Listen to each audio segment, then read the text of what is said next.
అవనికి వెలుగులు పంచే ఆదిత్యుడు అంధకారంలో వదిలేశాడు. కడుపు కోతగా భావించి కన్న తల్లి అనాథగా వదిలేసింది. విద్య నేర్పిన గురువు పరమ కిరాతకంగా శాపగ్రస్తుణ్ణి చేశాడు. దాతృత్వాన్ని ఆసరాగా తీసుకుని దేవేంద్రుడు శక్తిని హరించాడు.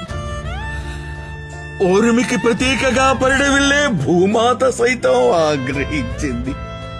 ఇద్దరి వల్ల శక్తిహీనుడనై నీకిచ్చిన వాగ్దానాన్ని నిలబెట్టుకోలేకపోయాను మిత్రమా. మిత్రమా, నీ దయ ముందు నా జీవితం ఎంత? ఈ జన్మకే కాదు హితుడా, జన్మ జన్మలకే ఈ రాధేయుడు నీ విధేయుడే మిత్రమా. అంగరాజ్యాన్ని ఎరగా వేసి అఖండమైన రాజ్యభ్రాంతిని కలిగించి నీ ప్రాణాలను పణంగా పెట్టి నీకు తెలియని జూదాన్ని నీతోనే ఆడాను.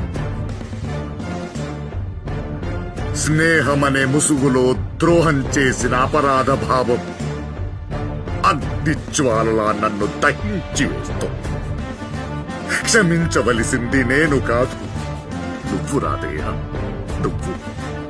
అపురూప ఆదరణ కల్పించి అపరాధ భావం అంటావేంటి మిత్రమా?